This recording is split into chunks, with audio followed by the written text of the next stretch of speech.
Welcome to another episode of the Inkwell podcast. I am your host, Todd Rayner, and I have another great writer on today. So let's get John in here and see how we're doing. How you doing, John? I'm fine. How are you, sir? Good, doing really good.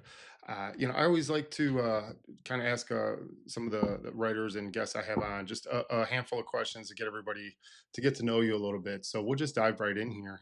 What inspired you to really do your own indie comics? Well, I've always wanted to write. I mean, I've been a big reader since I was a kid. My parents had joined me on some like kids book club when I was probably 5 or 6 years old. So I've been reading all my life, and from that I wanted to write. And at first I wanted to write like science fiction and fantasy, like prose stories. And I've always been a big comic book fan too, and it just kind of went into that. I wanted to write comics, and in the beginning it was like, oh, I want to write Spider-Man, I want to write Batman, I want to write, but I kind of started writing comics back in the '90s when the direct market took off, and when you started seeing a lot of like First Comics, Eclipse Comics, and all those companies pop up. So it made it, I don't say easy because you still had to get the work out there and somebody want to buy it, but it opened up more avenues, and that's actually where I got started working with. The first thing I got published was through Fantagraphics, was in their anthology titled Critters, and in the back of William Loeb's Journey. They both actually came out the same month, so I can't say, well, this is my first work. The two of them kind of tied.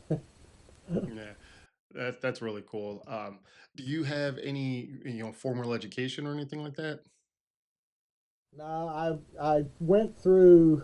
I think I did, if you add it all up, maybe a year and a half of college. I was actually going to college probably for about 2 or 3 years, but I didn't show up a whole lot.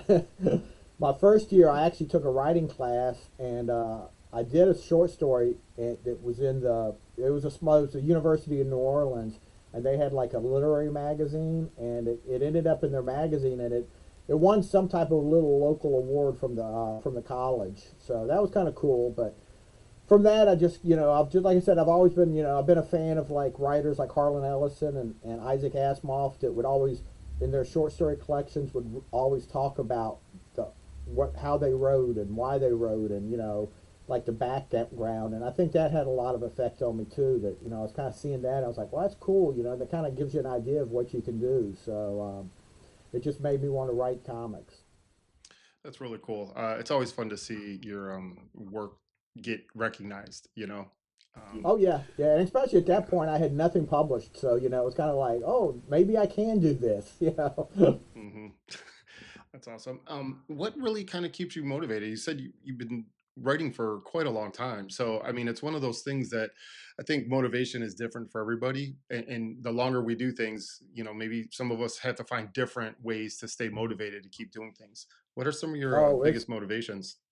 yeah, it can be hard. I took probably, like I said, I started in the '90s and worked up to probably about up to 2000, and then I took a break for a couple years. hmm I just kind of was burnt out. Everything just didn't seem to be going anywhere, and so I kind of just stopped working. Stopped writing, and after a few years, I started wanting to get back into things. And what I did in the beginning was I had like a kind of a history of work already that had been published through different publishers, like Fantagraphics. I hmm had like a whole series of characters called lizards that had appeared in Critters, and some other things. So I decided I wanted to publish them myself. So I went and I found a colorist, because most of what I did was in black and white. So I found a colorist. He started Have Lapara, and he was we worked together for quite a few years, and he was coloring the work, and he kind of mentioned that he was an artist too. So it made me go, well, let's start trying to do some new things. So we came out with a character called Ayla, and we did a 4 issue series on that. It was like a little story, and that just kind of it got my foot back in the waters, and I started wanting to write again, and it just went from there to more writing. The biggest thing that holds me back is I just can't afford.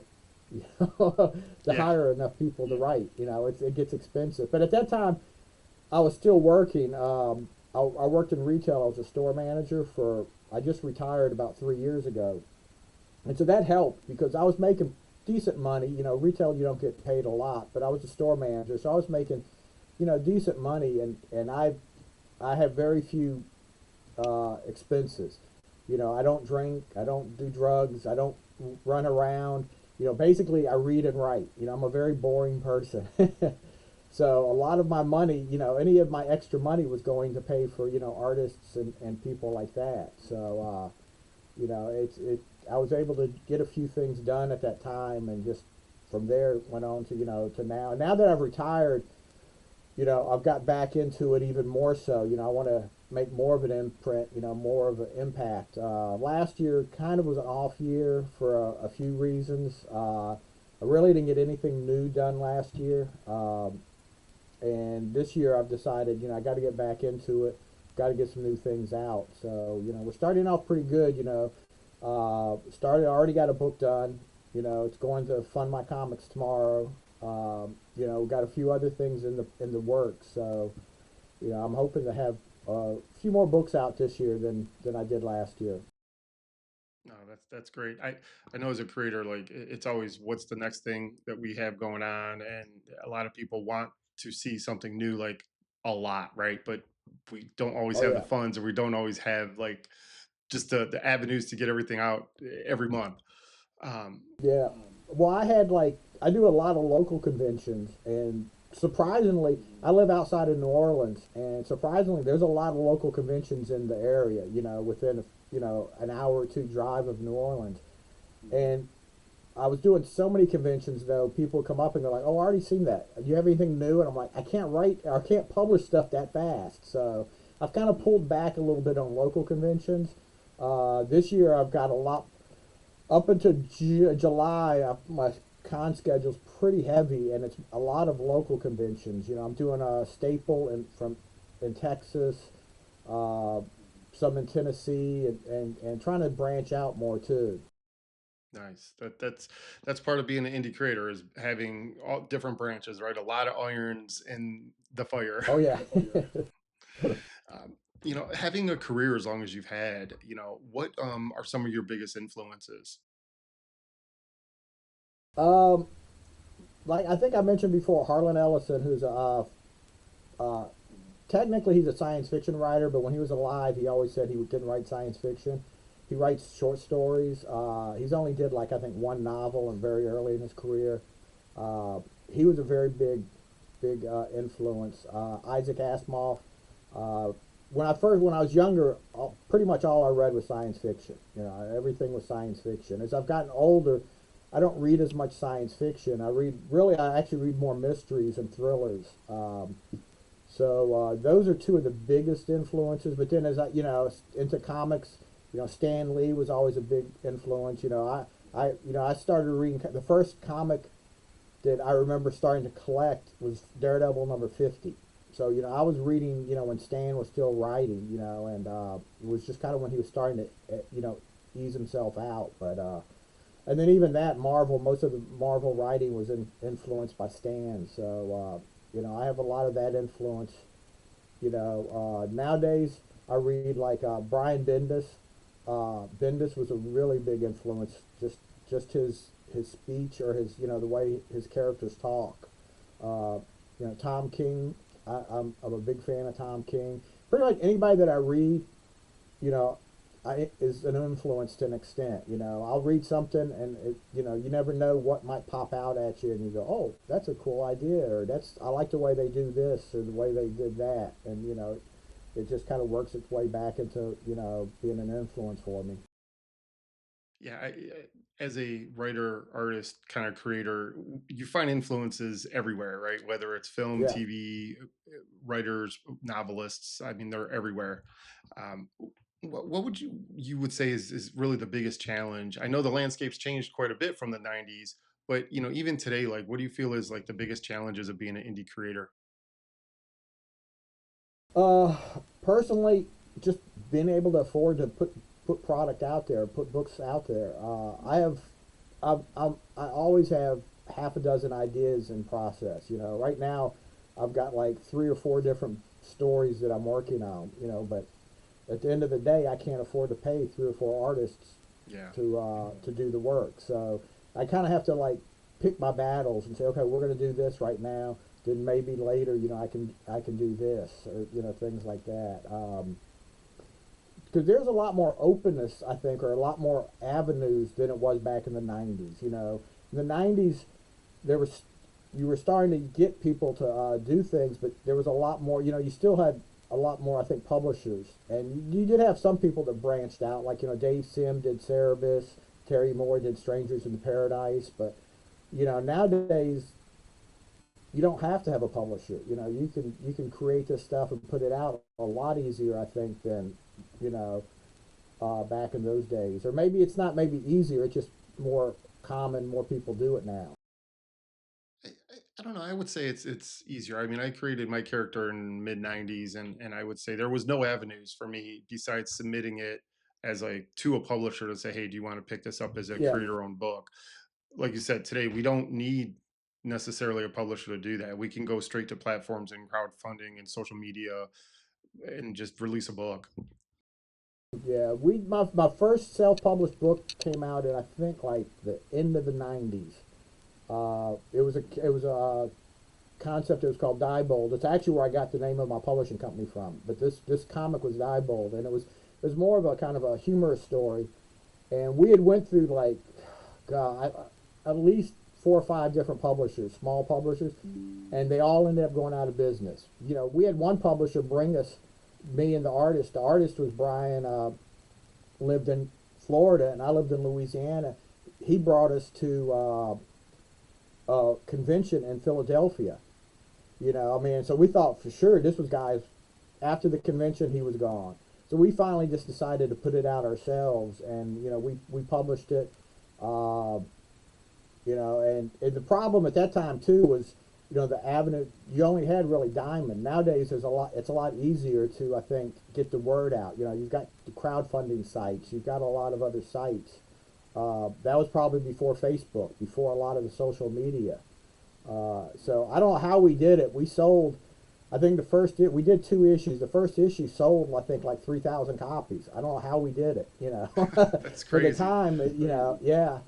So, but then that was probably when the end of where I took a break, and I was gone probably for about 5 or 6 years. You know, I just kind of stopped writing comics. I never really stopped thinking about writing and story ideas. I just really kind of just put it to the side, and it took me a while just to get back into the deciding to wanting to do it again. Hmm. And you mentioned, even social media and how crazy it was for you to get a book out in the late '90s without necessarily social media and the avenues of advertising and things that we have today. How do you kind of manage that promoting landscape of getting the word out for people to know what you have available? I don't know how good I do that. Sometimes I don't really think I do a good job at it, but basically it's like through, you know, all the social media, you know, Facebook, Twitter, Blue Sky, you know, Threads, Instagram. I'm not on. Well, I am. I have a TikTok account, but I'm not really on it yet because one of the things is I hate being on video myself. I hate my voice. I hate, you know, I've got to get into that. I got to make myself want to get in there because, you know, TikTok, from what I've understand, is a very big medium for, you know, getting the word out. You know, and I'm constant, you know, I'm on Facebook, you know, and, or all of them. I just keep posting and posting and, you know, and then the crowdfunding sites, you know, are another alternative to help you get, you know, word out there. So, it's just I've got a Substack. You know, I've that's slowly growing. I think I've got about 400 subscribers right now. Uh, so you know, one of the hardest things to for me in the last couple years was getting an email list. I kept saying I need an email list, but I could never get one. You know, it's like I'd go to a convention, I'd put a you know a clipboard down and say sign up for my emails, and you know most people would be like I don't want to sign up for your email. I don't know you. So actually, in the last year, probably about the last year, I actually created an 8-page comic about Marie Laveau, who was like voodoo priestess from New Orleans area. It's just an 8-page black and white comic that I give away at conventions. All you have to do is sign up for my email list, and you get a copy of it. And it's helped. One, in this area, voodoo is a big thing. You know, New Orleans, you know, Louisiana. But people, when they see the name, I've had people come up because I've got a banner for it too. People will say, "Oh, I see Marie Laveau. I had to come over here and look at it." And when I say, "Oh, it's free," they're like, "Oh, let me sign up for it." So that's helped a lot. Like I said, I've got up to about 400 people right now. Um, you know, and it keeps growing. Every convention, you know, I walk away, you know, dozens of people, if not more, you know, sign up for my email. Nice. That's an important thing. I've heard email lists are also very important thing for indie creators to really be able to talk to the fans of our work, right? It's super important to connect with those people that want more of what we produce. So, Yeah, yeah. yeah. And I'm learning how to use that. You know, I got this email list and I had my Substack, but I hardly ever emailed anybody. I would just post on the Substack. So now I'm trying to get in the habit of not overdoing it because I know I don't like to get a lot of emails from people. You know, so I don't want to be sending like, you know, every other day sending out an email saying, "Oh, you got to check this out." So I'm trying to get more in the habit of at least every week, 2 weeks, you know, sending something out saying, "Hey, this is what's happening." Like I'll be sending a email out to everybody probably tomorrow to let them know about, you know, the new book coming out. So Mhm. Speaking of, let's dive over there and talk about it. So yeah, go ahead and sell us on this book. well, it's the name of the book is Akimi. It started as uh, kind of a offshoot of Warrior Nun from Antarctic Press. I've worked with Ben Dunn on with some stuff from Antarctic Press. You know, he's published a few things, and he's a really nice guy. You know, he's a super nice guy, and he was posting. You know, he had the Warrior Nun comic, and then it became a TV show. Well, I mean, and I don't know all the details, so some of this could be completely wrong, but I know he had said that, you know, he couldn't publish Warrior Nun because he sold it completely outright to the studio. But and I'm sure he had like a non-compete clause where he couldn't create anything similar for it. But in the last I don't know 6 months ago or so, he was starting to like make some posts about how he wanted to, you know, bring, you know, something like Warrior Nun back.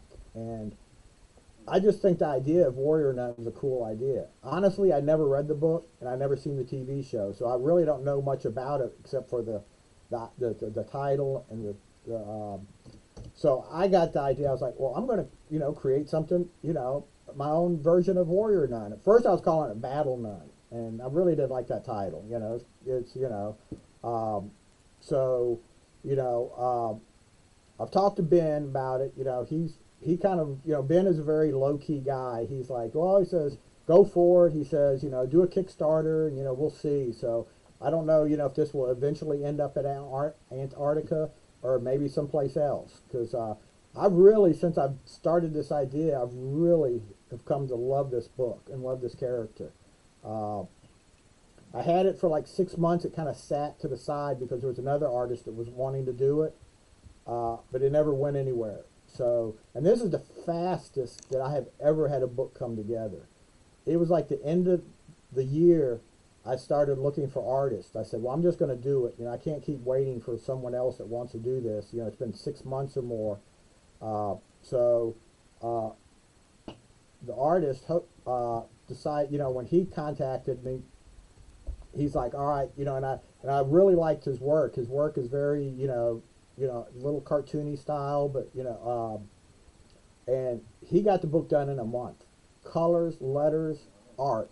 It's like we're already working on second issue. You know, we're like, you know, we're gonna. I'm hoping by the time this crowdfunder is done, we'll have the second issue ready to go, and we're just gonna go crowdfund that right up. You know, so we can kind of keep a little momentum going, and hopefully by the time the crowdfunder's done, we'll have made enough money on it that I can afford to pay him. So I don't keep going. You know, my credit card for this is starting to look really. I'm hoping I'll start making a little bit of money to, you know, kind of offset some of these expenses. But I love his art. I mean, it's just he's Yeah. just done such a great job, and it's like I've really got into the whole idea of this character, and I'm just really loving this book. It's Kimi was she was born in Japan. Her mom is American. She came over to Japan as a student. Met her her husband. He was an older man. He's kind of like a warlord over there. He's the bad guy. He trained Akimi to be an assassin ninja from birth. There's scenes in the book where she's actually 10 years old going to kill people. She's out there, Okay. slitting their throat. Well, the mom didn't like that, so the mom ends up. They finally escape and they go to America, and there's the Order of Innocent Blood, which is like a religious kind of organization that gets younger girls, and they become like the fighters for the evil and demons and monsters like that. So they recruit Akimi in there. So it's there's a lot of potential for it. I think a lot of stuff going on, but it's just I really love this idea. I love his art. It just has made it really come alive for me. Yeah, it looks fantastic. I mean, the covers look great. I think there's for a lot of indie creators, sometimes we fall into the kind of, I guess, trap or rut of a lot of the stuff looks the same. A lot of the covers may look the same, but the covers you have are like such a nice variety of art styles. Yeah, I've got the three of my friends basically did the variant covers. That's the first cover, for the regular Hmm. cover, which is just so good. So I've got three of my friends that did the three different covers, and they all, like you said, they're just all different. There's nothing, Hmm. they all just did such a different take on the character. Yeah. Yeah, really, really cool. Yeah, it looks like an awesome book. I mean, by the time all this comes out, this all the campaign will be already live. So we'll be sure to support that and let everyone know to go check this out. Because, like I said, it looks really fun. It looks cool. I think the story is a unique story. It's kind of hard to be original these days. I Oh mean, yeah. there's so much out there, but yeah, and you mentioned, you have a Substack here, and tell us about your Substack. My Substack is basically just I've had a web page. I had every type of I had a Patreon at one time. I've had like I keep moving from one site to another, and that's not probably helping me in the long run either. But the Substack I've created, and I feel more comfortable with it. Basically, I just put everything on there. I talk about my comics. I talk about creating. Uh, I talk about where I get the ideas from. Plus, I talk about like I ran probably about a dozen posts recently about the 20th anniversary of Katrina, because I was here when Katrina happened. Oh, So at the okay. time I was blogging. That's back how long ago it was. Blogging was popular, and I was blogging about what was going on. How we were out without power for so many weeks and all of this. So I just took all those blogs and I've put it into like I'm actually publishing like a little small book of it, but I posted that on there. So basically, Substack is for anything that I get an idea for to write about, and it's been pretty cool. I've been there's been a few times where I get a little slow on it, but I've been keeping up with it pretty regularly. Nice. Yeah, I haven't done Substack yet. I know it's one of those things that's the new kid on the block, or at least newer kid on the block. It's been around for a Yeah, little while. But yeah. no, this looks like I tried like Patreon and some of these other sites, and for whatever reasons, I just didn't feel like I could, they just didn't, connect with me well enough that I kept up with them. And everything on the Substack is free. I don't have a paywall for anything. And I do have the option that if somebody wants to, like, subscribe to it for a certain, like $5 a month or whatever, they can. But at first I started with a paywall, but then I'm thinking, who wants to spend money on a paywall when really I'm not that big a name. Nobody knows who I am. I wouldn't be spending money to read stuff. And I like the idea that everything I write on there, everybody can read. If people really like it enough, they can do a. I also have a link to my. I have a buy me a coffee. So you can go Hmm. there and like donate $5, $10, whatever you want. So there's ways, you can, if you want to help me financially without, having to be, oh, I got to pay this every month or whatever. But, it gives people the opportunity to see everything that I write, and I didn't want that paywall but then it's like, well, what I decide, what makes this more important to go behind the paywall than this article? And Right. it's just, it became too much of I was like, I'm just making everything free. No, that's usually a great way to start, is just to kind of give everybody a taste of what's there. And for, for a writer, maybe it would be kind of hard to figure out like what you want to put behind a paywall. I think for a lot of artists that I see that use Substack or Patreon or things like that, it's like they will do more exclusive stuff, whether it be original art or something like that. There's giveaways, and so it's a little different, I think, with a writer versus an artist. But yeah, Substack seems like an interesting platform for sure. Yeah, it's been working out pretty well for me. Like, I've had posts like, where I basically wrote about like how I created this comic, how I, and just, how I found the artists and how this worked and whatever. And I like those posts too. I was always a big fan of sorry, my dog decided to join Oh no, I'm an the animal lover, so I have two cats. she every time she won't do anything until for some reason when I start talking on a podcast she has to jump up and be in part of it. But Yeah. I'm a big fan of like the behind the scenes, how the sausage is made. Like I mentioned I was a big fan of Harlan Ellison, and he wrote every short whenever he'd have a short story collection, every story had an introduction, sometimes longer than the short story, because he talked about what was going on in his life, how the story came to be, and that type of stuff fascinates me. So I like to write about that, and it may help somebody. Somebody may like, oh, maybe that's how I can do that or whatever.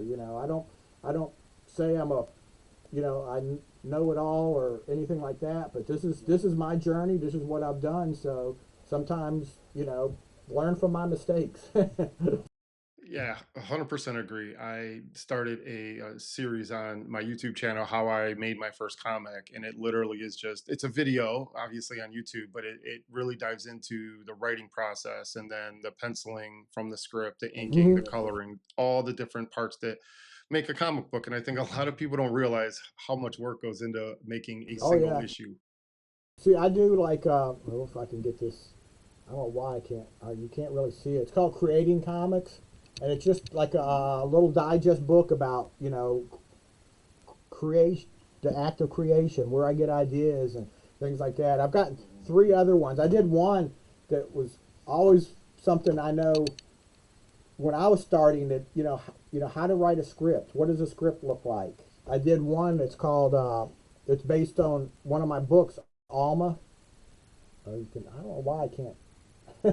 Oh, there you go. Yeah. It's Alma the script. Yeah, it's Alma the script. So basically, it's just my script and how I wrote the book, and it's a sample of the script itself. And I write everything longhand, so I write everything out first. And then when I go sit down to type, it gives me that's when I start editing too. I'll cross stuff out, and so in that book I have copies of the original longhand pages, and then next to it the script to see, so you can kind of see the difference between it also. But that was one of the things I always, when I first, how do you write a script? What does a comic script look like? And when I'm at conventions, I get that a lot. I get people say, well, I want to write comics. How do I write a script? And what does a script look like? And there's really no, a script is whatever works for you.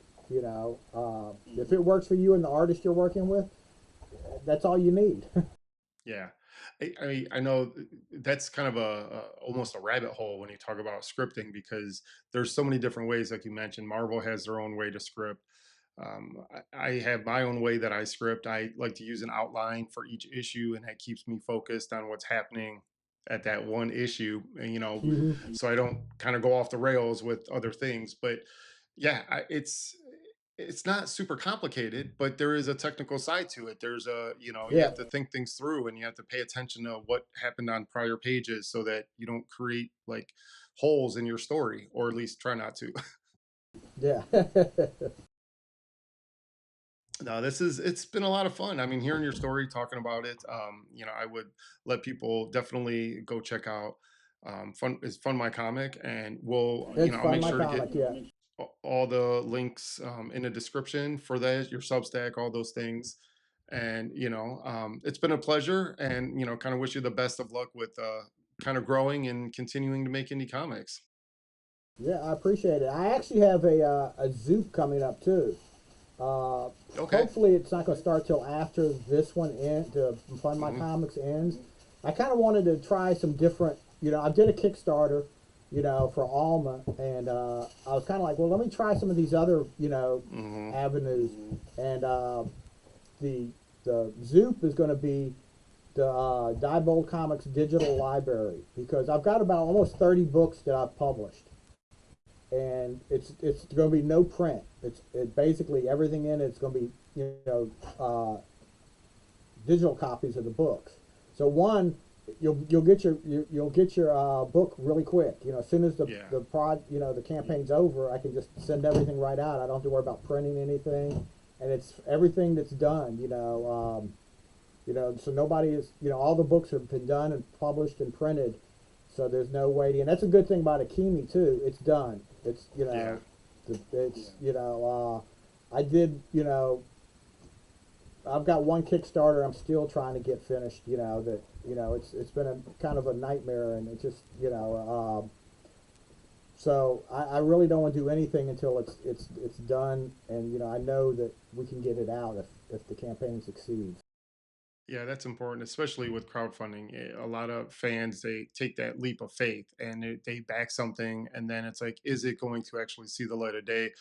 I'm the same way with you. When I do a Kickstarter, the book is like 90% done, and we're just finishing up final edits, and it's going Yeah, off to the printer the day or day after the campaign ends. So I'm pretty adamant. Like, I don't start a Kickstarter unless I know the book is pretty much wrapped up. So yeah, yeah, and that's just to make sure the fans get what they back, right? It's important to have that trust with fans. yeah, exactly. Well, we're gonna wrap this up here, and thanks for everybody who's watching, and I will see you on the next episode. Thanks again, John. Thank you for having me. All right.